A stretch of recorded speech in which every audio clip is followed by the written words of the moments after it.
দক্ষিণ লেবাননে হিজবুল্লাহর একজন শীর্ষ কমান্ডারকে হত্যার প্রতিশোধ হিসেবে ইসরায়েলি সামরিক ঘাঁটিকে টার্গেট করে নতুন অপারেশন শুরু করেছে হিজবুল্লাহ। ইহুদিবাদী ইসরায়েলের একজন সিনিয়র কমান্ডার নিহত হয়েছে। এছাড়া ইসরায়েলের উত্তরাঞ্চলে ব্যাপক ক্ষয়ক্ষতি হয়েছে। এক বিবৃতিতে হিজবুল্লাহ জানিয়েছে তারা 1948 সালের ম্যাপ অনুযায়ী অধিকৃত অঞ্চলের উত্তর মেটুলা বসতির একটি ইসরায়েলি ফাঁড়িতে রকেট হামলা করেছে। বলা হচ্ছে সেখানে ইসরায়েলের গুপ্তচর বৃত্তির সরঞ্জাম রাখা ছিল। একই সাথে প্রতিরোধ যোদ্ধারা ইসরায়েলি সেনাদের একটি সমাবেশে হামলা করলে সেখানে অগ্নিকাণ্ডের ঘটনা ঘটে এবং ইসরায়েলি বাহিনীর মধ্যে হতাহতের ঘটনা ঘটে। এখন জন্ম সনদ দিয়ে খোলো বিকাশ স্টুডেন্ট অ্যাকাউন্ট। নিজের বিকাশ নিজে কর।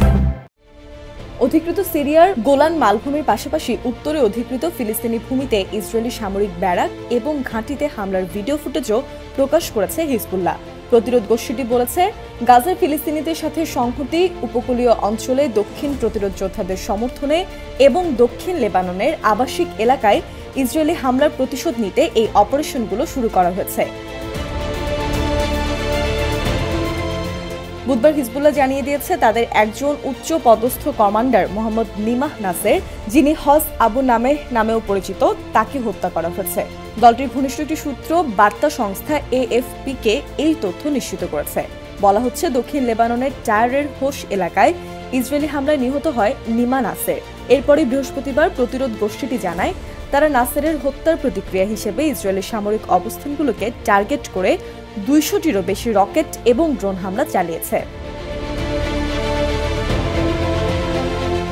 এদিকে বৃহস্পতিবার ইসরায়েলি সামরিক বাহিনী এক বিবৃতিতে জানিয়েছে হিজবুল্লাহর রকেট হামলায় একজন সেনা কর্মকর্তা নিহত হয়েছে।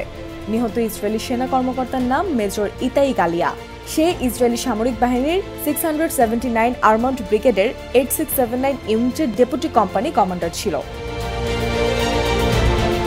ইসরায়েলি সংবাদ মাধ্যমে জানানো হয়, ইসরায়েলি সামরিক অবস্থানগুলোতে ব্যাপক প্রতিশোধমূলক আক্রমণের সময় অধিকৃত গোলান মালভূমিতে হিজবুল্লাহর রকেটের সরাসরি আঘাতে মেজর ইতাই গালিয়া নিহত হয়েছে।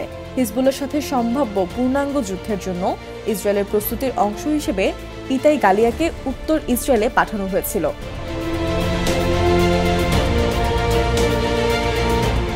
ইসরায়েলি সংবাদ মাধ্যম আরও জানায়, গাজা গণহত্যা শুরুর পর গত 9 মাসের মধ্যে বৃহস্পতিবারই সবচেয়ে বড় ধরনের রকেট হামলা চালিয়েছে হিজবুল্লাহ। এতে ইসরায়েলের উত্তরাঞ্চলে ব্যাপক ক্ষয়ক্ষতি হয়েছে। রকেট হামলার পর গ্যালিলীয় গোলান মালভূমির কমপক্ষে 10টি স্থানে ছড়িয়ে পড়া দাবানল নিয়ন্ত্রণে লড়াই করে যাচ্ছে ইসরায়েলি ফায়ার সার্ভিসের কর্মীরা।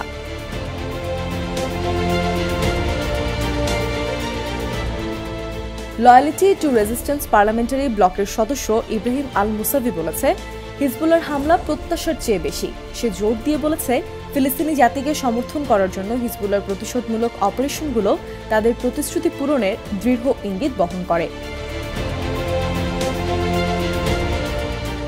সে আরও বলেছে, যখন কোনো ইহুদিবাদী শত্রু আমাদের একজন কমান্ডারকে হত্যা করে, সেটি আমাদের সংকল্পকে আরও সুসংহত করে। কমান্ডারদের হত্যা প্রতিরোধ যোদ্ধাদের অপারেশনে কোনো প্রভাব ফেলবে না এবং বিদ্যমান সমীকরণ পরিবর্তনও করবে না। আমাদের প্রতিক্রিয়া শত্রুর প্রত্যাশাকে ছাড়িয়ে যাবে।